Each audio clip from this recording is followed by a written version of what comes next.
하고 환영합니다. 각 가정에서 예배 드릴 때 교회에서 예배 드렸던 것과 같이 또 예루살렘 성전에서 예배 드리는 것과 같이 천상에서 온 천사들과 함께 예배 드리는 그 영광에 참여하는 우리 성도님 되시기를 간절히 바랍니다. 우리 예배를 준비하는 마음으로 우리 예수라는 찬양이 있는데 그 찬양을 좀 같이 좀 하면 좋겠어요.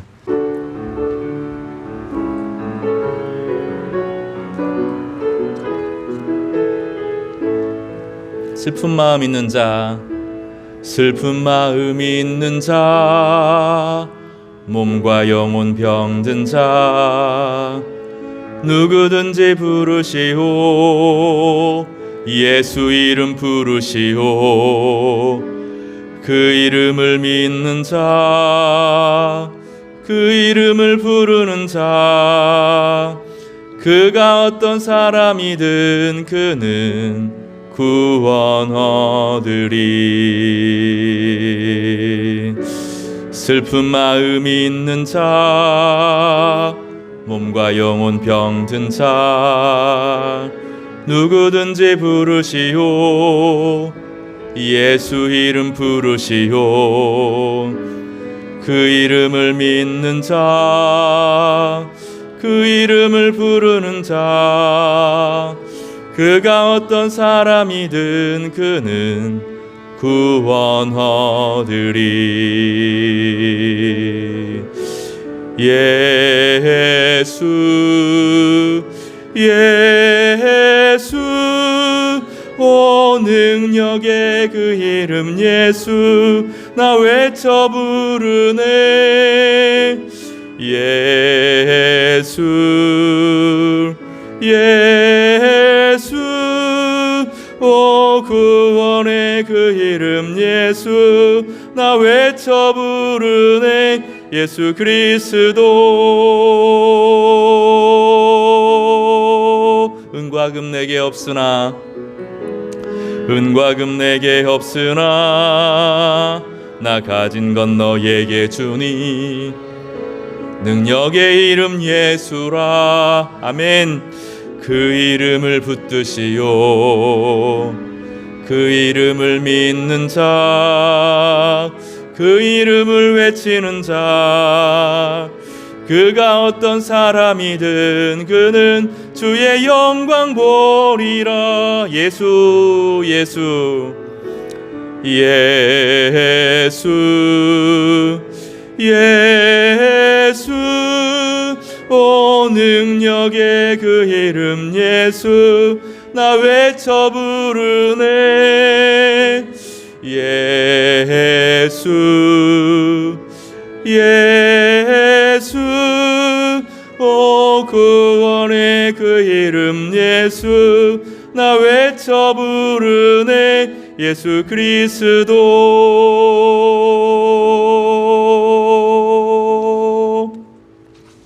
할렐루야. 오늘 이 예배 시간이 예수님을 부르는, 예수님을 만나는 복된 시간 되기를 간절히 바랍니다. 우리 일어나셔서 인내송으로 하나님께 영광 돌리겠습니다. 주님 보좌 앞에 나아가 찬송하겠습니다.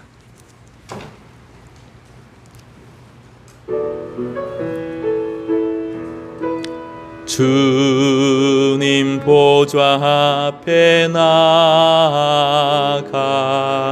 참된 안식과 기쁨 나누리겠네.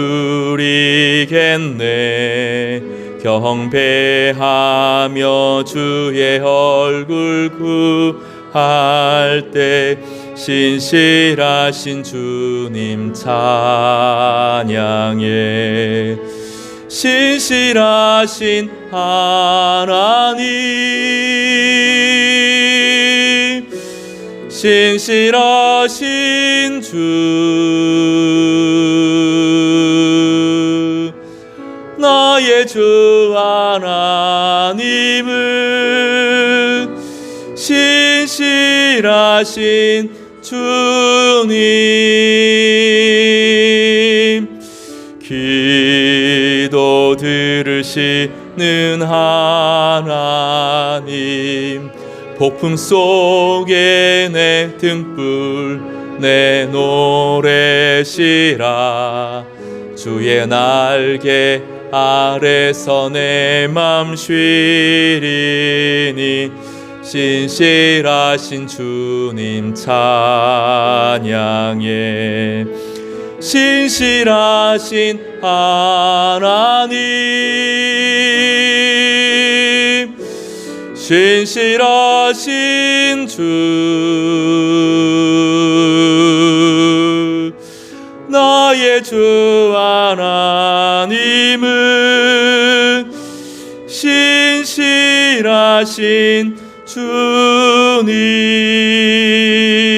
주님. 예배하는 자는 영과 진리로 예배할지니라. 아멘.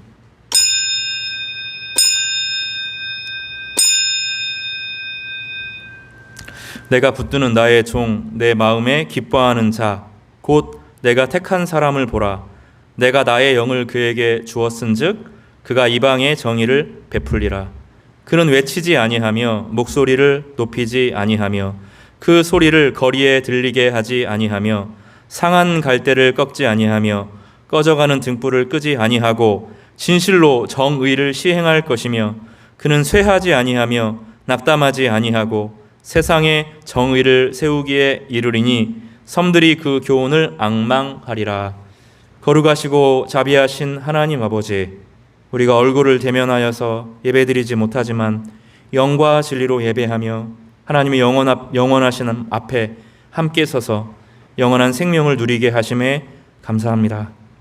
오늘 저희가 예배를 드릴 때 온 마음과 뜻과 정성과 우리 목숨을 다하여 예배하게 하여 주시고 이 예배 가운데 주의 영을 부어주셔서 하나님과 만나게 하시고 하나님의 위로를 누리는 귀한 시간 되게 하여 주시옵소서. 하나님 아버지, 우리의 죄가 사해지는 은혜를 누리게 하여 주시옵소서. 우리의 불안함이 떠나게 하여 주시옵소서. 하나님이 바로 여기에 계셔서 우리에게 생명 주시는 것을 누리게 하여 주시옵소서. 하나님 아버지, 세상이 어지럽습니다. 고통이 극에 달하고 있습니다. 사람들의 마음이 분열되고 있고 하나님에 대한 흉흉한 소식들, 잘못된 정보들이 가득합니다. 거룩하신 하나님, 주의 진리가 이곳에서 선포되어지게 하여 주시고 주의 말씀을 듣는 자들마다 하나님이 누구신지 똑똑히 알게 하시고 우리를 구원하시고 평화의 왕으로 오신 예수 그리스도를 깊이 만나는 성도들이 되게 하여 주시옵소서. 그리하여서 예수님의 이름을 붙잡고 기도할 때마다 하늘이 열리게 하시고 주의 성령이 우리 영혼 가운데 가득 임하게 하여 주시고 구속의 하나님을 경험하고 만나게 하여 주시옵소서. 이 시간 우리가 모여서 기도할 때 또 각 자리에서 예배할 때 하나님 그곳에 좌정하여 주시고 하늘로 예비한 하나님께서 기뻐하심을 받은 사람들의 평화가 임하게 하여 주시고 이 평화가 온 세상에 흘러가서 세상 전체에도 하나님의 평화를 경험하는 귀하고 복된 성도들 될 수 있도록 축복하여 주시옵소서. 예배의 모든 것을 주님 앞에 의탁하오며 우리를 구속하신 예수님의 이름으로 감사하며 기도드렸습니다. 아멘. 찬송 14장입니다. 14장 주 우리 하나님 찬송하겠습니다.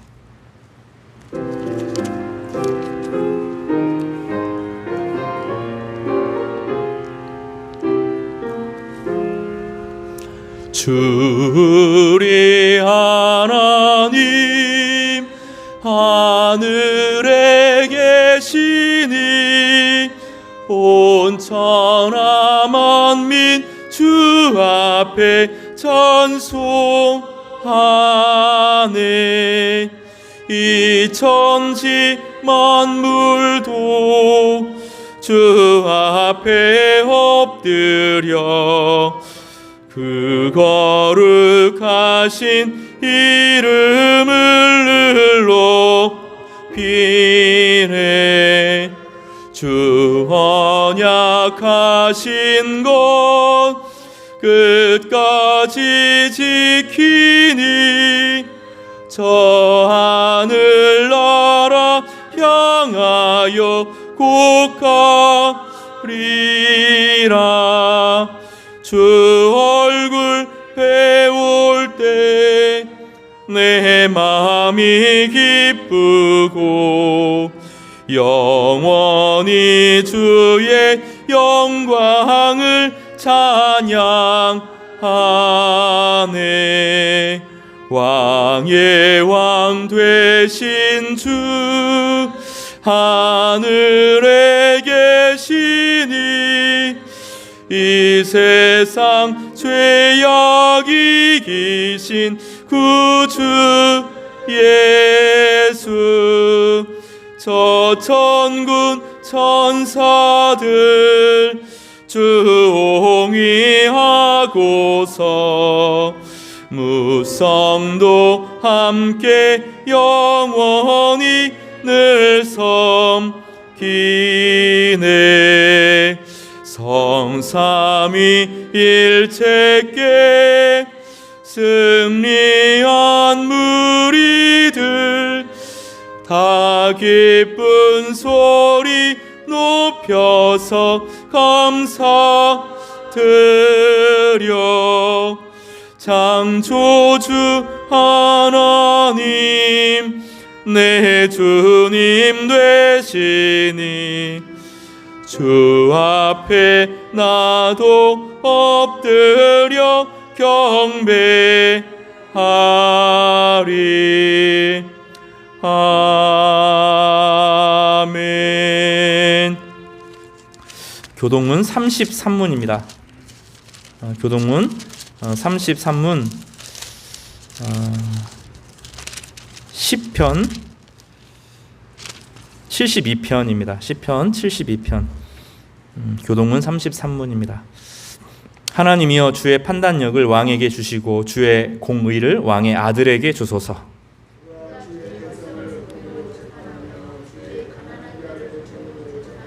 의로 말미암아 산들이 백성에게 평강을 주며 작은 산들도 그리하리로다.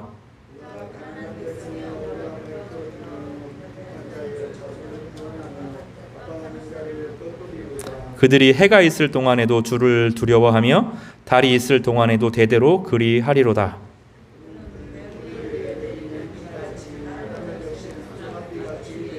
그의 날에 의인이 흥왕하여 평강의 풍성함이 달이 다할 때까지 이르리로다.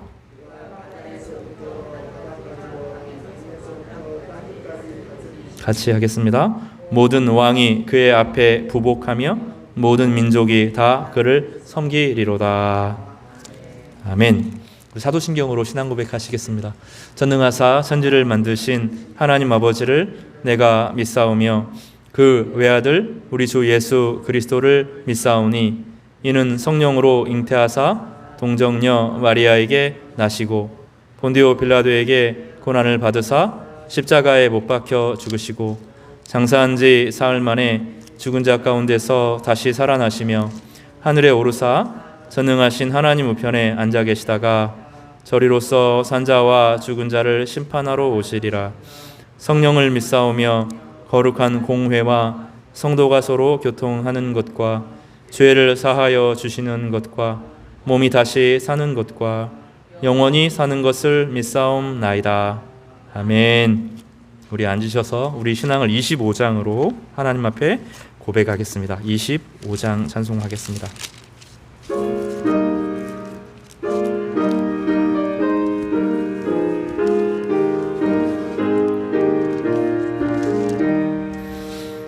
멸류관 벗어서 주 앞에 드리세.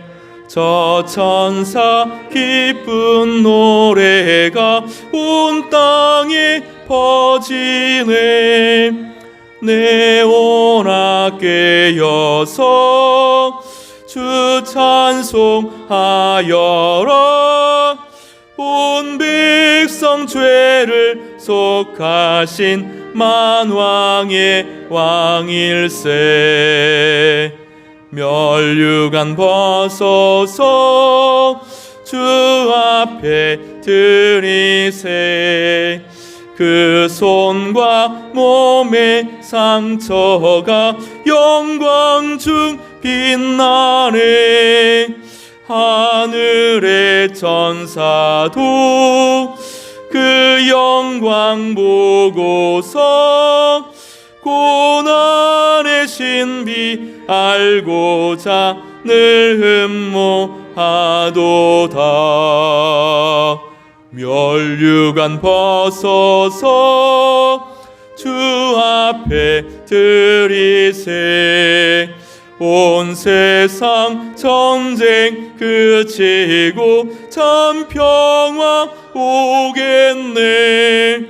주 보좌 앞에서 온 백성 엎드려 그 한량없는 영광을 늘 찬송하도다.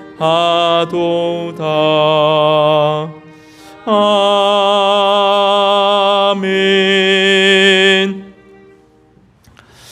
우리 예배를 위해서, 이 시대의 아픔을 위해서, 또 주님의 영광이 우리 삶에 풍성히 임하도록 우리 같이 공동체를 위해서 함께 기도하도록 하겠습니다. 코로나가 아주 심해졌습니다. 코로나 모범국이라고 하는 칭호가 무색하게 서울과 광주 또 여러 지역으로 이제 2.5단계, 3단계가 들어서면서 서민들의 삶이 극도로 위협을 받게 되었습니다. 하나님께서 속히 이 어려움을 치료해달라고 기도했으면 좋겠습니다. 이 8.15 집회 문제를 가지고 거짓 메시아들, 거짓 교회들, 또 잘못된 가르침에 미혹된 분들이 많이 드러났습니다. 주님께서 참된 진리를 보여주셔서 그리스도를 따르는 일들이 생기도록, 교회가 이런 일로 분열되지 않도록 사랑의 마음으로 하나로 묶어주시도록 교회를 위해서 기도했으면 좋겠습니다. 의사들의 파업이 진행되고 있습니다. 하나님께서 선한 길들을 열어주셔서 국가와 또 의사들이 잘 화해하고 이 시대를 살리는 그 역할들을 잘 감당할 수 있도록 기도하겠습니다. 성도들 중에서 고난당하는 분들이 계십니다. 어떤 성도는 요양병원에서 지금 코로나 이후로 가족들을 만나지 못하고 벌써 6개월, 7개월째 계십니다. 많은 어르신들이 밖에 다니지 못하시면서 몸의 아픔을 호소하고 있습니다. 경제가 무너져서 힘들어하는 우리 성도들이 있습니다. 또 이 시대에 고통받는 많은 사람들이 있습니다. 주님께서 이 모든 곳에 하늘의 위로, 하늘의 평강을 내려주시고 교회들마다 예수 그리스도의 복음, 십자가의 복음이 회복되어져서 주님을 따르는 영광이 나타날 수 있도록, 또 예배 가운데 하나님의 은혜를 누릴 수 있도록 우리 같이 기도하시고, 저 예배를 위해서, 저희를 위해서 천성인 장로님께서 저희를 대표해서 기도해 주시겠습니다. 같이 기도하겠습니다.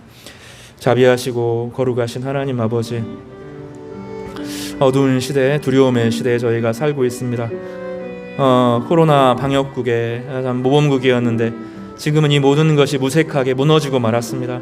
하나님 아버지, 2.5단계, 3단계 거리두기가 진행되어지면서 서민들이 불안해하고 있고 두려워하고 있고 미움과 분노와 분열이 저희를 붙잡고 있습니다. 하나님 아버지, 거짓 메시아들, 거짓 선지자들로 인하여서 교회가 어려워지고 하나님의 은혜를 누리지 못하는, 또 분열과 아픔의 슬픔이 저희 가운데 가득합니다. 주님께서 평화를 내려 주시기를 바랍니다. 자유가 임하게 하여 주시고 하나님의 구속의 은혜가 나타나게 하여 주시옵소서. 하나님 아버지, 어르신들이 집에서 나오지 못하고 또 병원에서 오래 있으면서 가족들을 만나지 못하는 이 초유의 비극의 사태가 벌어지고 있습니다. 하나님 아버지, 서민들의 경제가 무너지고 있는 가운데 또 하나님 아버지, 의사들이 파업을 하면서 여러 부분에 목숨을 가지고 있는 분들이 너무나 어려움을 경험하고 있습니다. 하나님, 그 모든 곳에 주의 은혜와 자비가 필요합니다.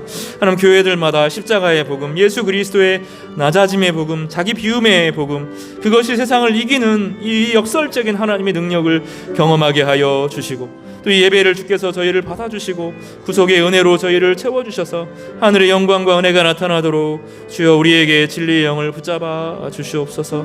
하나님의 은혜가 나타나도록 축복하여 주시옵소서. 주여 우리에게 임하여 주시기를 간절히 바라옵고 우리를 구원하신 예수님의 이름으로 기도드렸습니다. 아멘.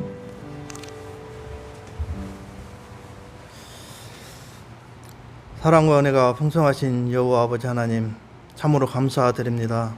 한 주간도 저희들 주님께서 붙들어 주시고 주님 인도하심 따라서 생활할 수 있도록 인도하신 아버지 하나님, 저희들 정말 온전히 주님 앞에 예배드리지 못하는 안타까움을 아버지 하나님 정말로 주님께서 불쌍히 여겨 주시옵소서. 아버지 하나님, 우리가 그동안 이 코로나를 통해서 창궐하기 전에 우리가 얼마나 하나님 앞에 자유롭게 예배 드릴 수 있었던가를 다시 한번 깨닫게 됩니다. 아버지 하나님, 우리를 불쌍히 여겨주십시고 우리가 더욱더 주님 앞에 무릎 꿇고 기도할 수 있는 그러한 믿음의 자녀가 될 수 있도록 인도하여 주시옵소서. 아버지 하나님, 저희들 정말로 주님 앞에 온전히 서지 못하고 주님 앞에 온전히 다가가지 못한 우리의 모든 것들을 주님 용서하여 주십시고 정말 주님 앞에 온전히 서서 주님께 영광 돌릴 수 있는 그러한 믿음의 자녀가 될 수 있도록 인도하여 주시옵소서. 저희들 하나님 말씀 의지하고 산다 하면서도 우리의 인간의 욕심 때문에 정말 주님 앞에 온전히 서지 못할 때가 너무나도 많이 있었습니다. 아버지 하나님, 불쌍히 여겨 주시옵소서.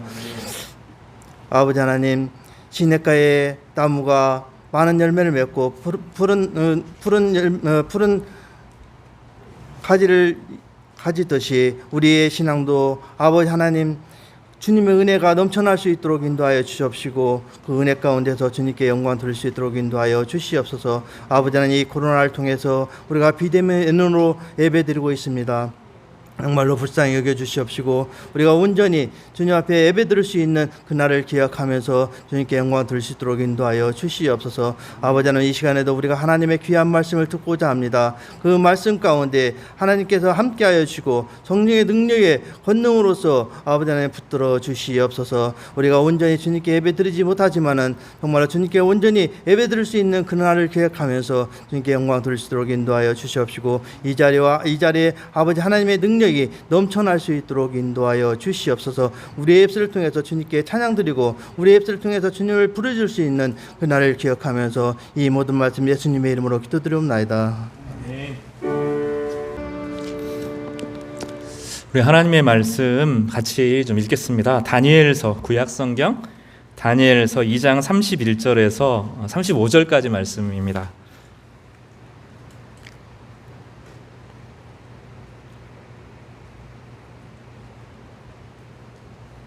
제가 봉독해 올리겠습니다. 왕이여, 왕이 한 큰 신상을 보셨나이다. 그 신상이 왕의 앞에 섰는데 크고 광채가 매우 찬란하며 그 모양이 심히 두려우니 그 우상의 머리는 순금이요 가슴과 두 팔은 은이요 배와 넓적다리는 노시요 그 종아리는 쇠요 그 발은 얼마는 쇠요 얼마는 진흙이었나이다.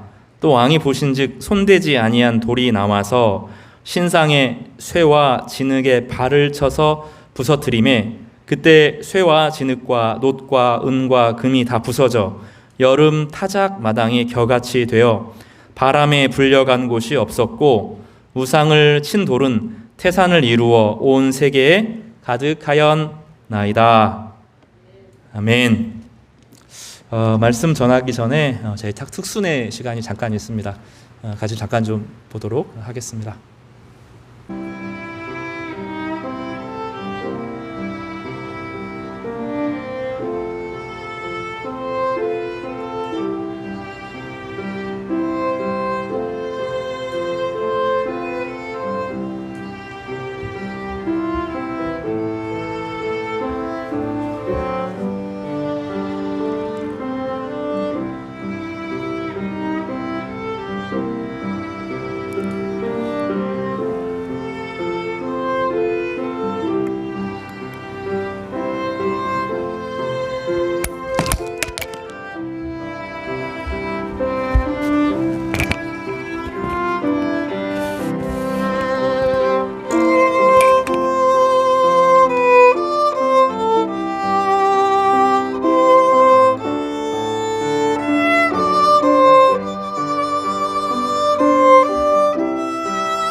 제국을 부수는 하나님 나라의 평화라는 말씀으로 함께 위로를 좀 받기를 바랍니다. 이 시대를 살아가는 그리스도인의 삶이 무엇인지, 이 시대가 도대체 무엇인지 한번 좀 배우는, 깨닫는, 그 삶을 결단하는 우리 귀한 시간 되기를 주님의 이름으로 축복합니다. 제국이라고 하는 것은 힘을 상징합니다. 그런데 하나님 나라는 이 힘이 아닌 사랑과 섬김의 방식으로 이루어집니다. 우리가 생각할 때 힘이 있어야 이기고 힘이 없는 사람들은 약한 것으로 보이는데 성경은 좀 다르게 이야기합니다. 제국도 섬김과 사랑을 이기지 못하는 겁니다. 우리가 세상을 바라보는 것은 전혀 다른 각도죠. 세상에 힘이 있는 사람들, 권력이 있는 사람들, 말이 센 사람들을 통하여서 역사의 방향이 움직여지는 것처럼 보입니다. 근데 하나님은 그렇게 일하시지 않고 작지만 삶을 섬기는 사람들의 기도를 통해서 역사를 섭리하신다고 말씀하고 있습니다. 다니엘서의 귀한 말씀을 통하여서 하나님의 은혜를 누릴 수 있기를 바랍니다. 지난주에 우리는 사자굴에 한 다니엘이라고 하는 이 하나님의 종이 빠지는 장면을 보았습니다.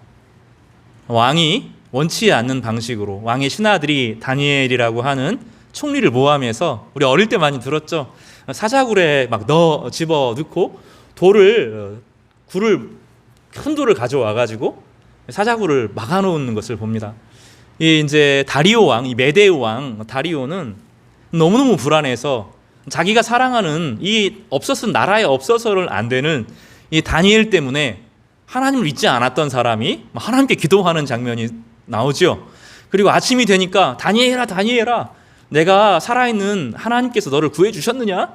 이렇게 말하면서 다니엘을 걱정하는 장면을 보았습니다. 더불어서 다니엘이 살아났다는 소식을 듣자 온 세상에, 이 메대 제국에 온 세상에 조서를 내려서 하나님께 다 경배하라고 명령을 내리는 장면도 보았습니다.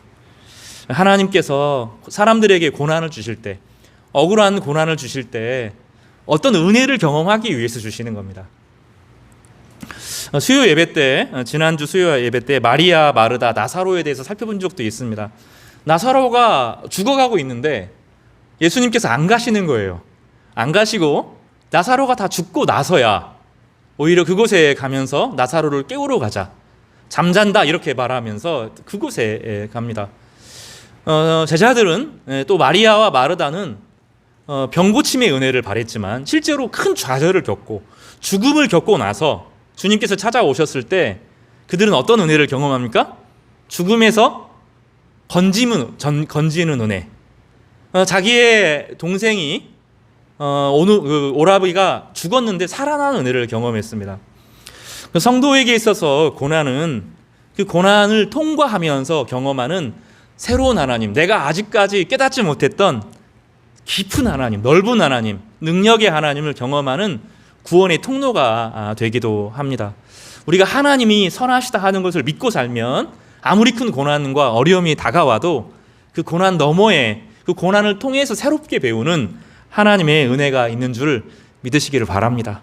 이 코로나도 우리나라의 큰 재난이고 전 세계가 당하는 재난이고 또 이 땅에 있는 교회들에게도 큰 어려움과 재난인 것은 분명하지만 하나님께서 선하시기 때문에 분명히 이유가 있고 목적이 있으실 겁니다. 우리는 아직 그 뜻을 잘 알지 못합니다. 신천지가 드러나기도 하고 정광훈 사태가 막 일어나기도 하고 수많은 어려움이 오지만 때가 되면 하나님께서 다 수습하여 주실 것이고, 그리고 나면 우리를 통하여서 가르쳐 주시고자 하는 것이 바로 이것이었구나 깨닫게 될 줄로 믿습니다.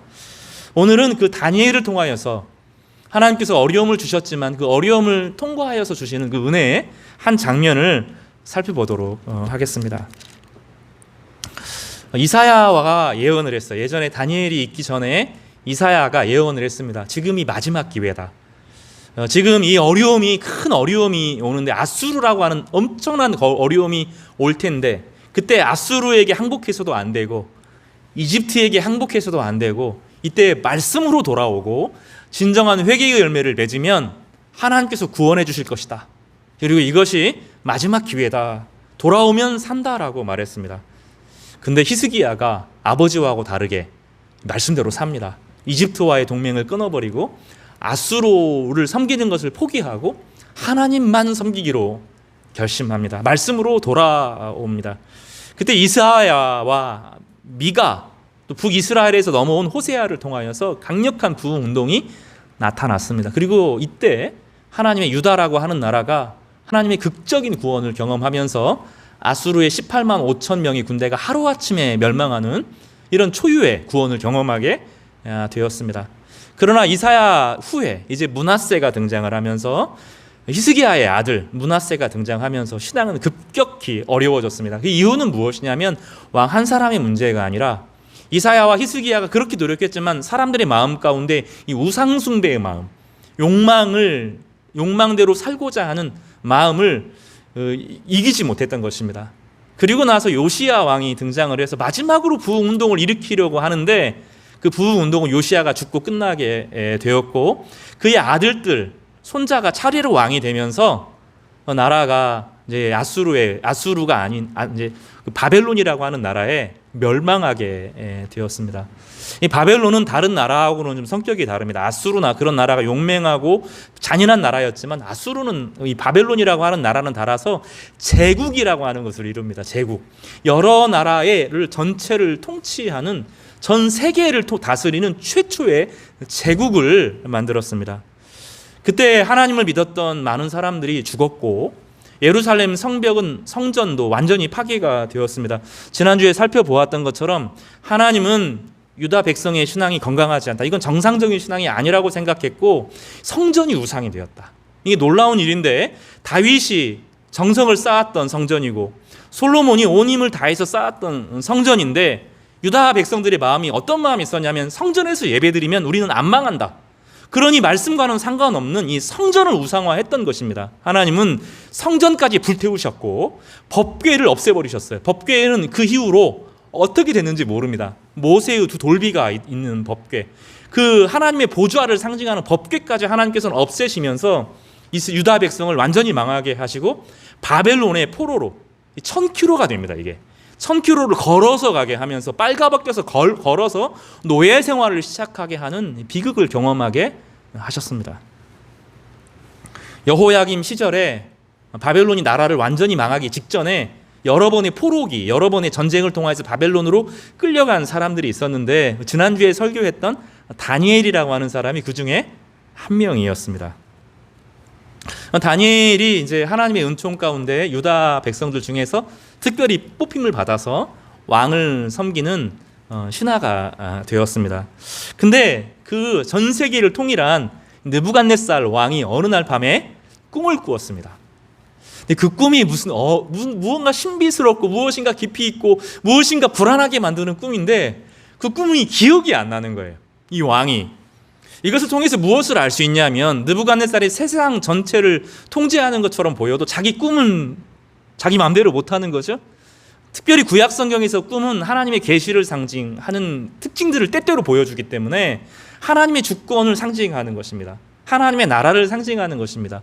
세상을 다 지배했는데 자기 꿈 하나, 자기 잠 하나 다스리지 못하고 꿈을 꾸었는데 기억하지도 못하는 이 느부갓네살 왕의 모습이 나오면서 세계 제국이라고 하는 것이 유명무실하구나, 사실은 아무것도 아니구나 하는 것을 성경을 읽는 사람들로 하여금 깨닫게 해줍니다.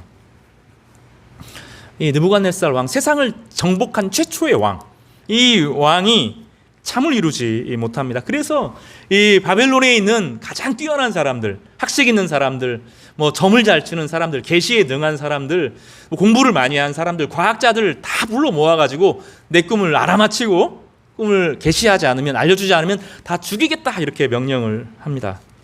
아무도 알지 못했습니다. 아무도 깨닫지 못했습니다. 근데 다니엘이 이 꿈을 알게 되고 다니엘이 이 꿈을 해석해 주는 내용이 이제 오늘 본문의 내용입니다. 우리가 잘 익숙하게 아는 그런 본문입니다. 그 꿈의 내용을 다니엘이 맞춥니다. 이게 지금 요셉의 꿈과는 좀 달라요. 요셉은 꿈을 말해주는 것을 해석했다면 다니엘은 그 말해주지도 않은 꿈이 어떤 꿈인지 알아맞추고 그리고 그 꿈의 내용이 무엇인지를 설명하는, 하나님께서 그 어려움의 시대에 하나님께 성도들에게 특별히 은혜를 베풀어 주시는 그 장면이 여기서 보여집니다. 따라서 해볼까요? 어려움이 더한 곳에 은혜도 크다. 놀랍게도 평온할 때 하나님의 은혜로 못 누려요. 우리가 뭐 만사형통 인생의 평강을 누릴 때 그것이 하나님의 은혜인지 몰라요. 근데 어려움 가운데 하나님의 은혜가 오면 은혜로 느껴요, 이게. 그래서 때때로 아무리 어려워도 그 은혜를 붙들고 살아가면, 하나님의 말씀을 의지하고 살아가면 깊은 신앙의 성장을 누리고, 그 어려움을 통과하고 나서의 신앙은 과거의 신앙과는 비교할 수 없는 은혜를 경험하게 되는 것입니다. 다니엘은 구약 성경에 그 누구도 깨닫지 못했던 독특한 지혜와 지식을 얻었고, 하나님의 특별한 사랑을 받는 사람으로서 그 어려움의 시대에 자기뿐만 아니라 자기 민족을 살리고 이 바벨론 제국의 방향을 결정하는 아주 중요한 역할을 감당하게 되는 독특한 은혜를 누렸던 것입니다. 그래서 여러분, 어려울 때 두려워하지 마십시오. 내가 어려움이 다가올 때 무슨 생각을 해야 돼요? 은혜도 더 커지겠구나. 어려움이 다가올 때 뭔가 예비하신 하나님의 은혜가 있겠구나. 기대하시기 바랍니다. 틀림없습니다.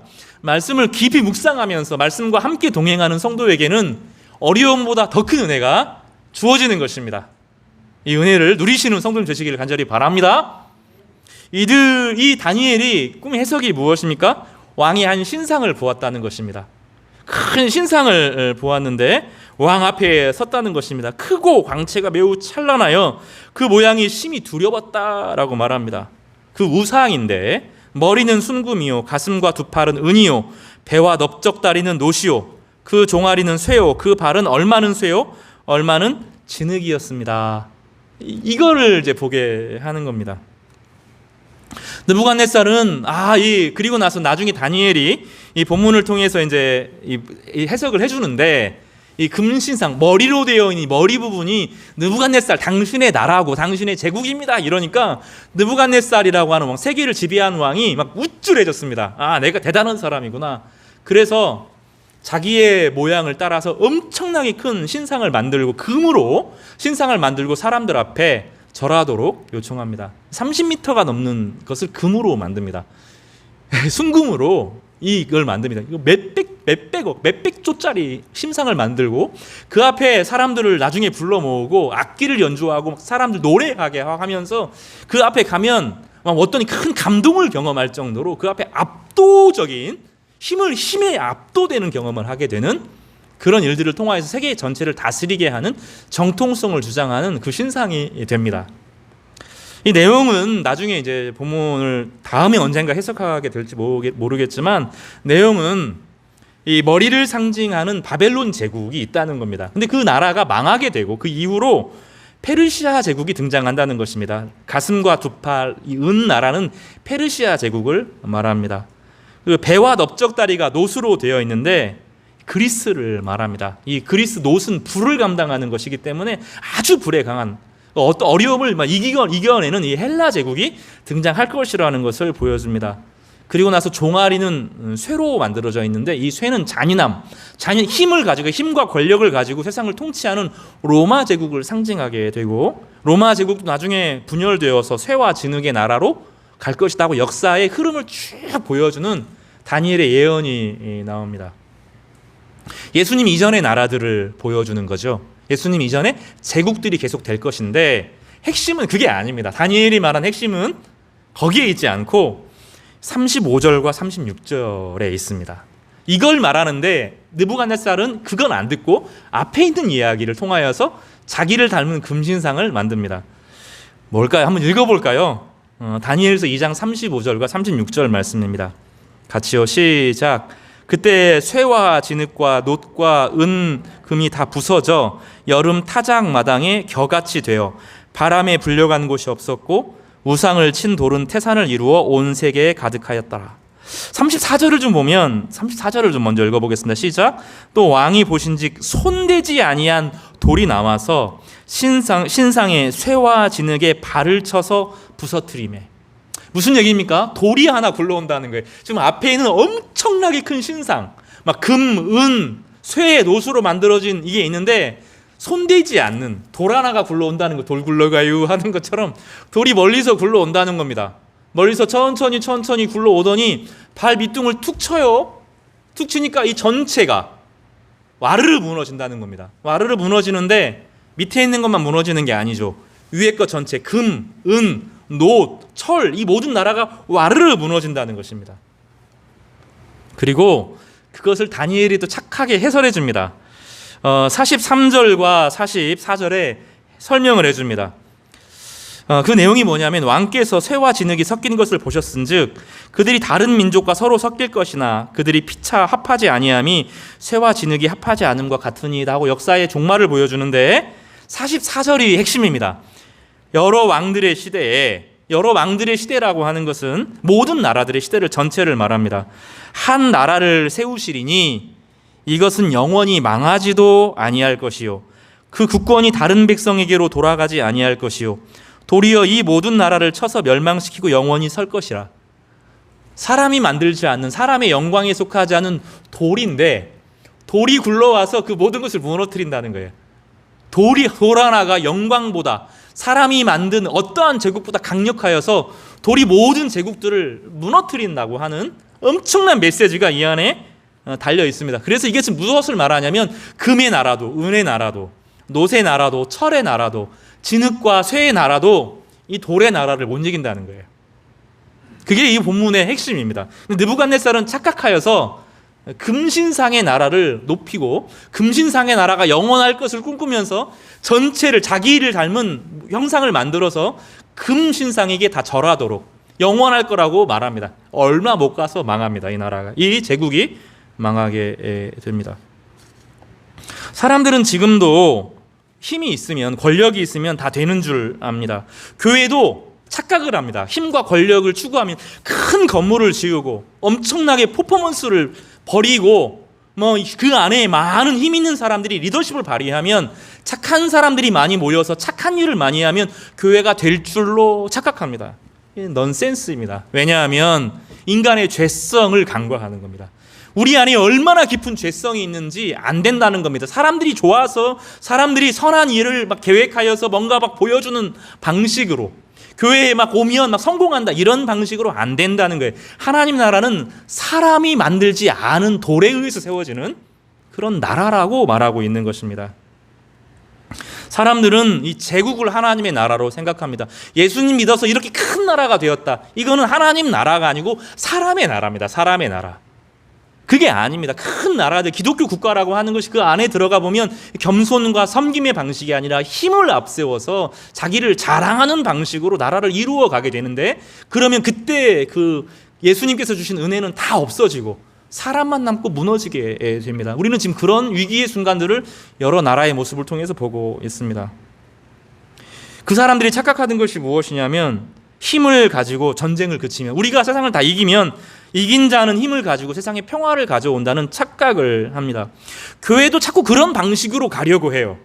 교회도 힘을 가져서 막 이기고 싸워서 이기면, 기독교 국가가 아닌 기독교를 안 믿는 사람과 싸워 이기면 그 나라가 올 줄로 아는데, 이건 성경적이지 않습니다. 하나님의 방식은 그런 나라의 방식이 아니고 사랑과 섬김의 방식으로 이루어지기 때문입니다. 평화는 평화를 통해서만 옵니다. 힘을 통해서 오는 것이 아니라 사랑과 섬김을 통해서, 낮춰짐을 통해서, 겸손을 통해서만 오게 됩니다. 느부갓네살은 자신의 영광을 온 세상에 드러내기 위해서 사람들을 불러 모으고 금신상을 만들고 악기를 동원하고 대형 마스게임을 하고 대형 종교 집회를, 정치 집회가 아니라 종교 집회를 열었습니다. 국가적인 행사에 수많은 사람들, 노래하는 사람들, 군인들을 불러 모으고 그곳에 한 번 다녀온 사람들은 그 영광에 사로잡혀서 우리 느부갓네살 왕이 있으면 세상은 망하지 않을 거라고 그 앞에 굴복하게 될 것입니다. 그러나 주님은 전혀 다른 방식으로 나라를 세우시는데 사람의 힘으로 하지 아니하는 나라가 임하다고 말합니다. 출애굽기 20장 25절에 보면 제단을 쌓을 때 금과 은으로 단을 쌓으면 안 된다고 말합니다. 금과 은으로 하나님께 드리는 제단을 쌓는데 금과 은으로 제단을 쌓으면 안 된다 그랬어요. 뭐로 쌓으라고 하냐면 흙으로 쌓으라고 그랬어요. 흙으로, 토단으로. 놀랍지 않아요? 영광을 가지고 예배드리는 곳에서 영광스럽게 하라고 하지 않고 조촐한 흙으로 만든 단을 쌓아서 거기서 예배드리라고 말했습니다. 예루살렘 성전이 크지 않았어요. 규모가 생각보다 크지 않았습니다. 느부갓네살이 만든 여러 아수르, 바벨론이, 페르시아, 그리스가 세운 신전에 비하면 10분의 1 규모도 안 됐어요. 상징으로만 둔 것이지 하나님은 그 안에 자신의 영광을 다 담아주지 않고 제단을 쌓아도 사람이 손대지 않는 흙으로 만들도록 했습니다. 또 돌로 혹을 단을 쌓으려고 하면 돌을 다듬어서 예쁘게 쌓지 말도록 했어요. 다듬는 것은 예쁘게 쌓는 거죠. 그렇게 만들지 말고 그냥 돌로 쌓지 말고 정으로 그것을 정으로 쪼으면 부정하게 된다. 그냥 돌 하나 갖다 놓고 거기서 예배드리면 되는데 정교하게 예쁘게 예배드리지 말라 그랬어요. 왜 그랬을까요? 인간의 종교성, 인간의 의가 드러나기 때문입니다. 예배는 그런 게 아니라 처참한 우리 자신의 속마음, 우리 안에 있는 부정직한 것들, 우리 안에 거짓된 것들, 우리 안에 교만한 것들 다 토해내고 우리의 죄를 거기서 쌓아놓고 드리는 거거든요. 그러니까 정교하게 드리면 예쁘게 드리는 게 아니에요. 예배는 야성으로, 예배는 막 예쁘게 막 화려하게 드리는 것이 아니라, 예배의 핵심은 거기에 있는 것이 아니라 내 죄를 하나님 앞에 토해내고 하나님의 영광 앞에 자기를 비추어 오는 볼 때 그것이 예배가 된다는 거예요. 그래서 예배에는 자신의 죄를 속하는 요소가 반드시 있어야 되고, 그래서 예배에는 우리의 인간적인 아름다움의 노력이 아니라 십자가, 예수 그리스도의 십자가의 그 처참한 죽음 앞에 내 죄가 거기서 사해졌고 십자가의 죽음이 없으면 나는 아무것도 아니다고 하는 걸 고백하는 것이 이 다듬지 않은 돌 앞에 드리는 예배가 되는 것입니다. 그 나라, 하나님께서 원하시는 나라는 막 제국을 쌓고 화려한 명성을 얻고 이름을 내고 건물을 쌓고 교회가 막 엄청난 이런 게 아니고, 예배의 본질은 그런 게 아니고 내 죄를 하나님 앞에 딱 토해내는 것, 그게 없으면 예배가 안 된다는 거예요.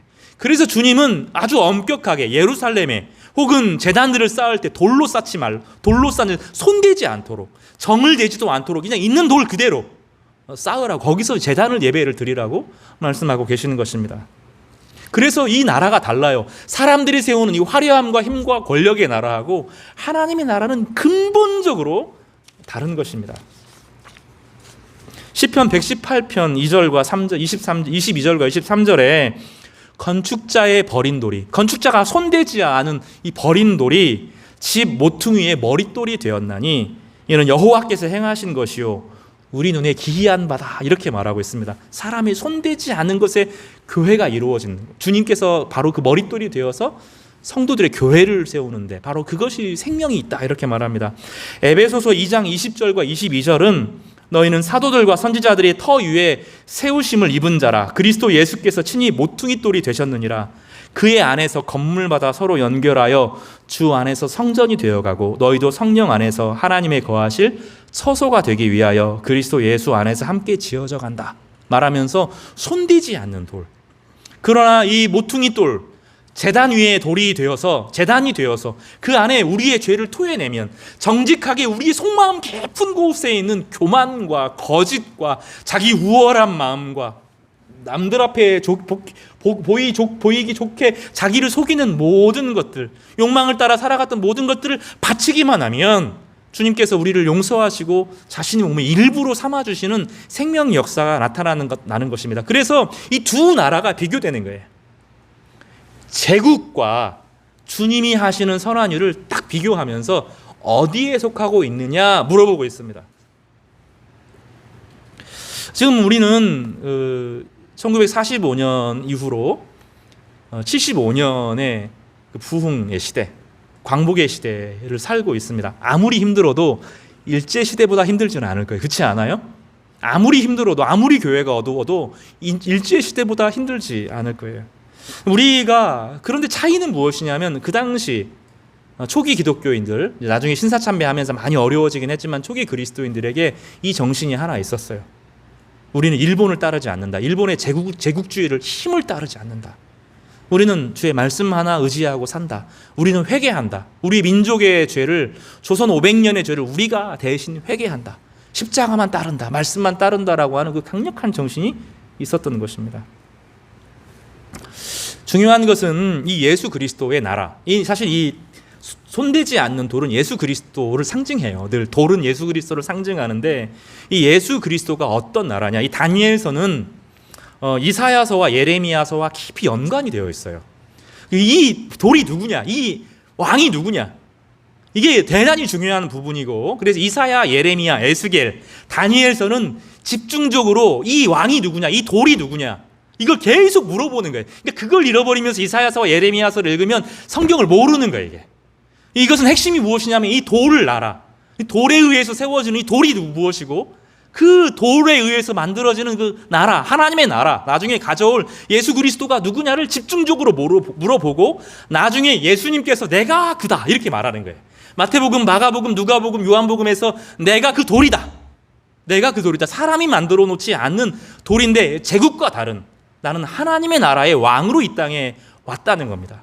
그래서 우리는 이 다니엘서에 뜨이지 않는 돌, 사람의 손대지 않는 이 돌, 날라와서 이 제국을 무너뜨리는 이 엄청난 돌이 무엇이냐를 우리는 이사야서와 예레미야서, 에스겔서를 통해서 물어보게 되는데 오늘 전체를 살피지는 않겠지만 이사야서는 이것을 따라서 해볼까요? 고난받는 종. 다시 해볼까요? 왕인데 고난받는 종이다. 하나님 나라의 왕으로 왔는데 군림하지 않고 고난받는 방식으로 이 땅에 와서 하나님의 나라를 세운다는 거예요. 이게 이사야, 예레미야, 에스겔, 다니엘서의 핵심입니다. 왕인데 고난받는 모습으로 와서 인간의 모든 죄를 떠안고 하나님의 평화를 가져온다는 거예요. 이사야서 42장에 네 번에 이제 이사야서에 네 번에 걸쳐서 이 고난받는 종의 노래가 나와요. 42장, 49장, 52장, 53장입니다. 42장에서는 왕인데 가장 약한 사람들을 위로해요.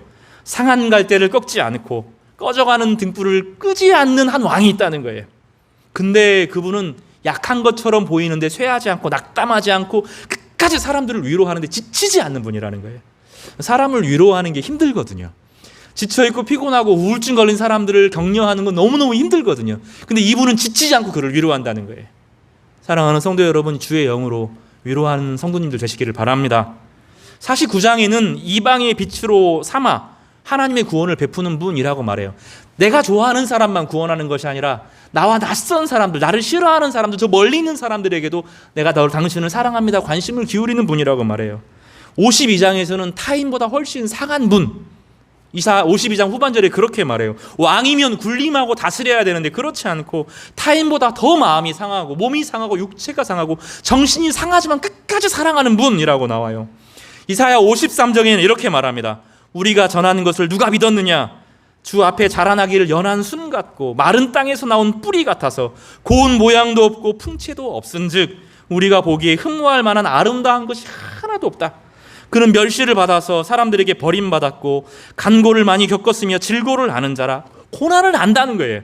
마치 사람들이 그에게 얼굴을 가리는 것 같이 멸시를 당하였고 우리도 그를 귀히 여기지 아니하였다, 이렇게 말하는 거예요. 왕인데 힘으로 군림하는 방식이 아니에요. 이 방식은 교회가 따르는 방식이 아니에요. 우리가 막 잘나면 사람들이 따라오고 성공하면 따라오고 그런 게 아니라는 거예요. 있는 그대로 하나님 앞에 죄를 고백하는 방식으로, 내 죄를 하나님 앞에 죄를 다 고백하고 내 염려를 하나님 앞에 다 고백하는 방식으로, 그 방식으로 죄가 사해질 때 하나님과 우리 사이에 깊은 평화가 나타나게 되는데 그 방식의 나라가 제국의 나라, 힘의 나라, 군사력의 나라, 정치적인 나라를 다 이기는 힘을 발휘한다는 거예요. 이게 안 믿어지는데 그게 하나님의 나라라는 거예요. 그리고 그 나라가 이 세상의 나라를 이긴다고 말씀하는 것입니다. 일제시대 얘기를 좀 하겠습니다. 우리나라 사람들에게 기독교가 어떤 것이었을까요? 이 우리나라 사람들에게 조선시대 후기에 복음이라고 하는 것은 어떤 것이었을까요? 그 중요한 예가 하나 있습니다. 이제 박성춘이라는 어떤 천민이 있었어요. 천민 중에서도 천민이 7등급이 있답니다. 천민은 원래 사람으로 안 친대요. 천민이 여기 2명이 천민이 아닌데 2명이 천민이 앉아 있으면 하나, 둘, 셋, 넷, 다섯, 6명 플러스 아닌 것이 앉아 있는 거예요. 천민 중에서도 제일 낮은 천민이 뭐였냐면 백정이었습니다. 이 박성춘이라는 사람이 원래는 이름도 그냥 박가였어요. 박가. 이름도 없었어요. 근데 어느 날 그 당시 전염병, 제가 왜 일제시대를 말하려고 한 전염병에 대한 이야기를 하려고 하기 때문입니다. 그 당시 콜레라가 돌았어요. 콜레라가 여러 번 돌았는데 콜레라가 돌면 이 왕가에서는 제사를 드렸어요. 왕이 다 집례하는 제사를 드려서 하늘을 위로하고 구휼미를 풀었어요. 그래서 사람들의 땅을 위로하고 하늘과 땅을 위로해야 콜레라가 그친다, 그렇게 생각을 했어요. 민간에서는 무당들을 불렀어요. 무당들이 푸닥거리 했고 소를 잘라다가 소 머리, 그 비싸잖아요. 돼지도 아니고 소 머리를 잘라다가 집 앞에다 두고 그 다음에 고양이 그림이나 고양이 부적을 집 앞에 붙여놨어요. 왜냐하면 주의 귀신이 병을 가져온다. 이렇게 귀신이 병을 가져온다? 그렇게 생각했기 때문입니다. 이 백정 하나가 콜레라에 걸렸어요. 아무도 관심을 갖지 않죠. 근데 그 백정의 아들이 또 있었는데 그 아들이 교회를 다니고 있었습니다. 교회 목사님이 무어 목사님이었는데 소개를 해주어서 이 의사에게 가보아라 해서 이제 에비슨이라고 하는 의사에게 갑니다. 에비슨이 누구였냐면 왕의 주치의였어요. 그 왕의 주치의에게 갔는데 전혀 거리낌이 없이 이 에비슨이라는 사람이 골목을 따라가지고 그 콜레라 걸린 이 백정 집에 들어가가지고 그를 치료해 준 거예요. 깜짝 놀란 거죠. 왕가도 깜짝 놀라고, 왕을 다스리는 어이가 왕은 한 사람으로 치지 않고 100사람, 1000사람, 10,000사람으로 여겼거든요. 옛날에는 셈법이 그런 거였어요. 왕을 배신하면 10,000사람, 10,000사람, 100,000명, 나라 전체를 배신하는 거였다고요. 이 왕을 치료하는 의사가 백정, 사람도 아닌 것을 치료한다? 난리가 난 겁니다. 근데 하나님 앞에 똑같다 이러면서 치료를 한 거죠. 이게 그것이, 이 상황이 조선 사람들이 경험한 기독교였어요. 그리고 이 박가가 이 기회를 통해서 교회를 다니게 되는데, 이제 무어 목사님의 교회를 다니게 되었습니다. 무어 목사님 교회에 이제 백정 6명이 출석을 했는데, 이제 교회가 난리가 난 거예요. 왜냐하면 거기 왕가 시민들이, 왕의 가족들 중에서 일부가 교회를 다니고 있었거든요. 백정들이 들어오니까 난리가 난 거 아니에요? 우리는 상상이 안 될 거예요. 이미. 근데 그 당시 사람들 입장에서는 백정이 같이 예배를 드린다? 불가능한 거였어요. 그래서 무어 목사님에게 찾아와서 이건 불가능하다.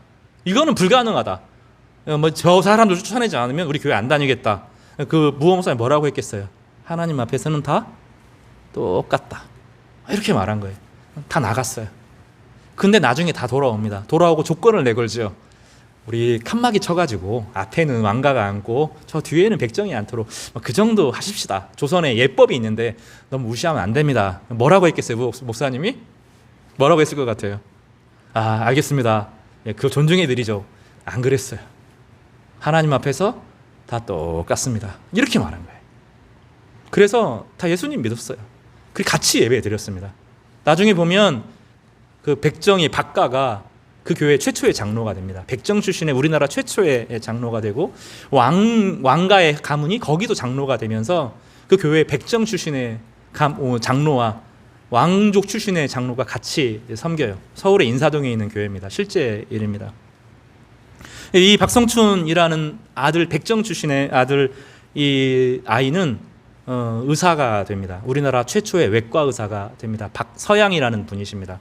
상서로울 서, 빛 양자를 써서 하늘에서 내려온 빛이라고 하는, 그래서 온 세상에 널리 펴라는 의미로 박서양이라고 하는 의사가 되고, 봄 같은 인생을 살아라 하면서 박성춘이라는 이름을 아버지가 얻습니다. 일제시대 때 이 분이 대단히 중요한 일들을 합니다. 이 박성춘, 이 사람 은행가가 나중에 되어서 서재필 이런 사람들 적극적으로 돕고, 독립운동의 핵심적인 멤버가, 경제를 뒷받침하는 멤버가 되고, 서양 의사로서 다른 사람을 가르치고, 두 가지를 같이 했던 이 박서양이라는 분은 만주로 나중에 일제시대 넘어가서 거기서 학교를 세우고 의사가 되고, 이 독립운동 때 적극적으로 그들을 돕고 독립운동을 하는 거기 주치가 되는 중요한 일들을 합니다. 그것이 조선이 받아들였던 교회의 모습이었어요. 우리는 제국이라고 하는 일본, 그 조선, 이런 것들이 아니라 하나님 나라를 보는 거예요. 하나님 나라는 힘으로 이기는 나라가 아니라는 거예요. 힘으로, 권력으로 내가 맞서서 막 싸워서 이기는 그런 방식이 아니라는 거예요. 하나님 나라는 예수 그리스도를 경험한, 예수 그리스도 안에서 죄사함을 경험하고 하나님의 아들이 된 사람이 그 아들이 됨을 가지고 다른 사람을 섬기는 방식으로 하는 거죠.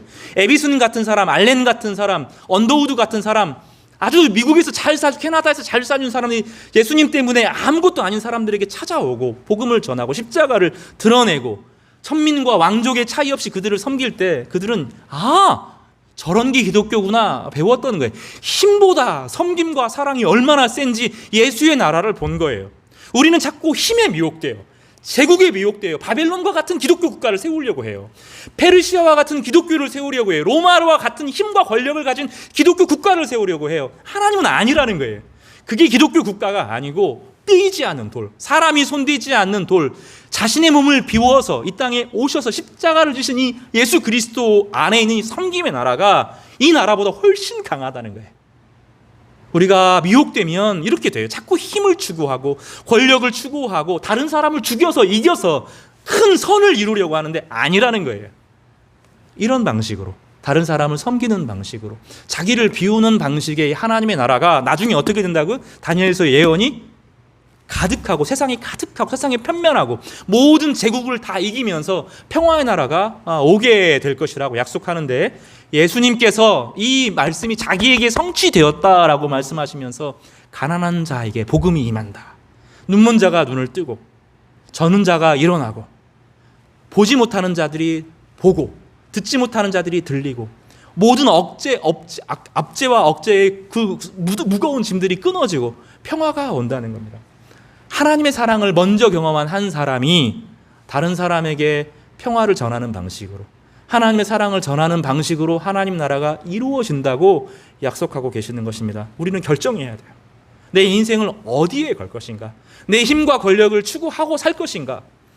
내 힘과 권력을 추구하는 방식이 아니라 자기를 비우신 그리스도 제단 위에 나의 삶을 내어놓을 것인가 결단을 해야 되는 것입니다. 겉보기는 이쪽이 세지만 하나님 나라가 세상을 이긴다고 말하고, 히브리서에서는 결코 흔들리지 않는 나라가 될 것이라고 말씀하고, 요한계시록에서는 그 나라의 성취 가운데 하나님의 영광이 함께 있으면서 모든 백성들 안에 하나님의 영광이 깃들 것이라고 약속하고 계시는 것입니다. 이 은혜가 우리 모두에게 임하기를 간절히 바랍니다. 여러분, 두려워하지 마시기 바랍니다. 하나님 나라는 지금 겉으로 보기는 교회가 밀리는 것 같고 막 이런 것, 그런 게 아니에요. 진짜 복음은 살아서 움직이면서 십자가가 뭐지? 예수 그리스도가 무엇이지를 깊이 고민하는 참 성도들이 드러나는 시대인 줄로 믿으시기를 바랍니다. 그리고 이 시간에 우리가 혼란스러웠구나, 예수님을 따르는 방식이 아니라 힘을 추구했구나, 딱 내려놓으면 하나님의 영광이 우리 가운데 임할 줄로 믿습니다. 콜레라가 창궐할 때 이 에비슨이라는 의사가 재미있는 이야기를 하나 해요. 이 말씀하고 정리할 텐데, 귀신론과 세균론이라고 하는 말을 써서 사람들을 가르치기 시작합니다. 콜레라는 귀신이 그를 잡아가기 위한 것이 아니고 조그마한 벌레가 윗속에 들어가서, 그 당시는 이제 세균이라는 개념을 잘 모르니까 우리나라는 잘 눈에 보이지 않는 조그마한 세균, 벌레가 뱃속에 들어와서 하는 거다. 그래서 뭘 하죠? 뭐 해요? 잘 씻고 물 끓여서 먹고 적당하게 건강을 취하면 금방 낫는다고 가르쳤어요. 귀신이 하는 게 아니라 그랬어요. 그들이 가르친 것을 따라서 해볼까요? 기독교 합리주의. 따라서 기독교 합리주의. 이거를 뭐라고 부르냐면 일반 은총이라고 불러요. 창조 질서 가운데 역사하시는 하나님의 방법들을 잘 배워서 하는 거죠. 기도의 능력도 믿고 하나님께서 하늘을 치료해 주실 것도 믿지만, 하나님이 얼마든지 이 창조 질서 가운데 일하시는 것을 통해서 일하시는 것을 믿는 거죠. 사람들이 그런데 그것을 할 때 기계적으로 하지 않고 어떻게 전달했어요? 따뜻한 마음을 담아서 천민을 대할 때도, 백정을 대할 때도 왕을 대하듯이 한 사람을 소중히 여기는 방식으로 대할 때 그 사람들은 미신에서 벗어나서 복음을 받아들이고 십자가의 은혜로 나아갈 수 있었던 것입니다. 최근에 광주에서 한 이단의 종파에 속한 교회입니다. 모든 병은 귀신이 준다. 그래서 예수님의 능력으로 이겨야 된다. 예수님 잘 믿는 사람은 절대로 병이 안 걸린다. 이랬다가 어떻게 됐냐면 초토화 되었어요. 제가 이 상황을 보면서, 역사를 보면서, 성경을 보면서, 이때가 1910년대거든요. 이 배경이 110년이 지났는데 우리의 모습은 예수님의 사랑을 말하기보다는 힘을 가져야 된다고 말하고 힘으로 이기려고 하는 방식을 배우는 방식으로, 그런가 하면 주님께서 주신 창조 질서의 선함과 이것들을 잘 가꾸면서 돌보는 사람이 아니라 미신적이 되어지는 이 상황을 보면서 110년 전보다 이렇게 신앙이 후퇴했구나 하는 것을 보면서 깜짝 놀라게 되었습니다. 하나님은 꿈과 환상으로도 말씀하시고 계시로도 말씀하시고 기도로 치유해 주시기도 하실 뿐만 아니라 여전히 세상 가운데 하나님의 창조 질서를 잘 깨달은 사람들을 통하여서 선한 일들을 이루시고, 무엇보다도 예수 그리스도의 사랑을 통하여서 복음과 평화를 가져오시는 분이심을 그 전에 110년의 사람들도 알았어요. 그 정신이 일제히 제국을 이겼어요. 그 어마어마하게 힘으로 밀어붙이는 항공모함을 만들고 비행기를 만들고 잠수함을 만드는 그 세력들을 이 평화의 복음을 가진 사람들이 이겨내고 견뎌냈고, 그것이 사람들의 마음을, 이 조선의 마음을 얻었던 거죠. 마음을 얻었던 거죠. 교회가, 우리가 믿지는 않아도 교회는 참 선하고 사람을 살리는 아름다운 곳이구나, 그것을 믿었기 때문에 그 유산으로 우리가 살아왔다는 거예요. 지금 우리가 다 까먹고 있어요. 힘을 추구해야 돼요. 권력을 추구하고 싸워서 이기려고 하고, 미신적으로 막 믿으면서 말씀은 없고, 성도들 가운데 사랑은 없고, 긍휼과 자비를 베풀어주는 방식의 삶을 잊어버리는 아주 어려운 시대로 진입하고 있는 것입니다. 그래서 하나님은 이 시절에 다 드러내시는 것 같아요. 우리가 얼마나 미신적으로 믿고 있는지, 얼마나 말씀을 의지하지 않는지, 얼마나 그리스도의 십자가를 떠나서 힘과 권력을 추구하는지 똑똑히 보여주시는 그 중요한 장이, 저는 이 코로나 시대의 하나의 의미라고 생각합니다. 기회가 있습니다. 아무리 어려워도, 다시 말하자면 일제시대보다 어렵지 않아요. 아무리 어려워도 다니엘 시대같이 어렵지 않아요. 그러나 그들은 하나님의 나라를 알았어요. 힘과 권력에 있지 아니하는 나라, 평화의 나라. 그러나 결국은 세상의 모든 권력을 이기는 하나님의 나라를 이들은 경험했고 보았고, 우리는 말씀을 통하여서 확인했고, 우리 역사 가운데 경험했어요. 성도 여러분, 주님은 멸시를 받았고 무시를 당했고 질고를 알았지만 주님의 십자가 안에서 우리가 나음을 얻었고 하나님의 자녀가 되었습니다. 그 하나님 나라에 속한 우리에게 주님께서 우리를 빛이라, 여호와의 영광이 너희 위에 임하였다, 이렇게 말하면서 어둠 가운데 빛을 발하라고 말씀하였습니다. 섬김과 사랑의 방식으로, 낮아짐의 방식으로, 지는 것을 통해서 이기는 방식으로 하나님의 평화를 누리시는 우리 성도 되시기를 주님의 이름으로 축복합니다. 기도하겠습니다. 자비하시고 거룩하신 하나님 아버지, 느부갓네살은 똑같은 환상을 보아도 자신의 힘과 권력을 추구했지만 하나님의 백성은 힘과 권력, 자신의 권세, 영광에 있는 싸움을 통해서 이기는 방식이 아니라 사람이 손대지 않는 도래 신앙, 하나님 나라의 영광, 고난과 멸시를 받는 고난받는 종을 따르는 그리스도의 신앙을 얻었습니다. 하나님, 저희 성도들이 그 은혜를 누리게 하여 주시고 십자가의 복음에 참여하는 자들이 되도록 축복하여 주시옵소서. 예수님의 이름으로 기도드렸습니다. 아멘. 찬송 151장 하시면서, 오늘 이 찬양을 하시면서 다른 거 자랑하려고 하지 말고 손대지 않은 돌 위에 우리의 죄를 토하고 우리를 위해 죽어주신 그리스도 앞에서 우리의 신앙의 모습을 회복하는 은혜가 있기를 바랍니다. 151장 찬송하겠습니다.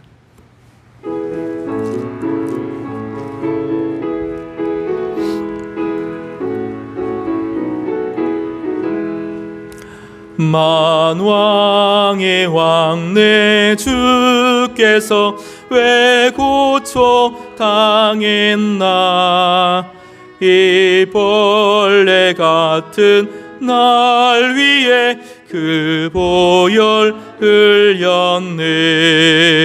십자가 내가 처음 볼 때에 나의 맘의 큰 고통 사라져. 오늘 믿고서 내 눈 밝았네. 참 내 기쁨 영원하도다. 주 십자가 못 박힘은 속죄함 아닌가.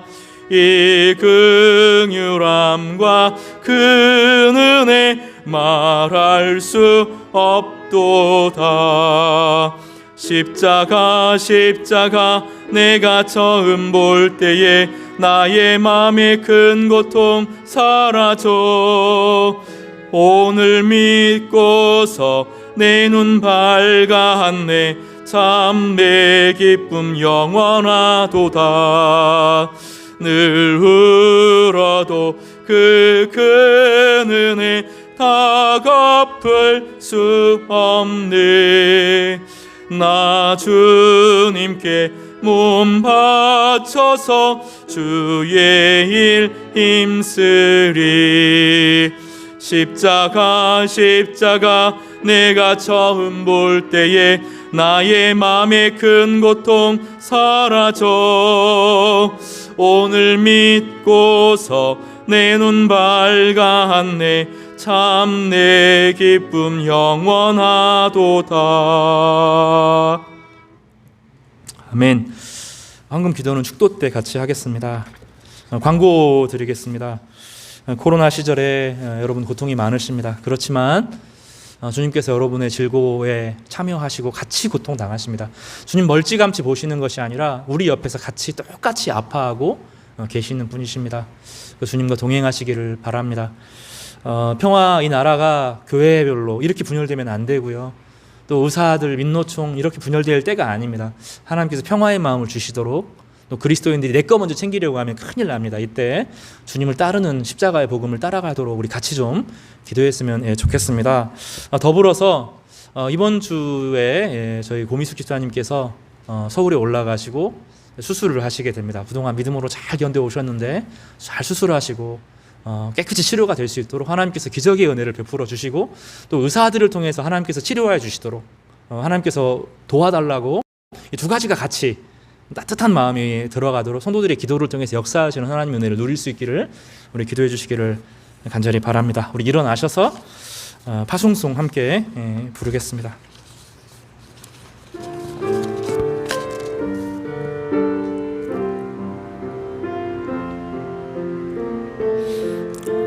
나는 하나님을 예배하는 예배자입니다.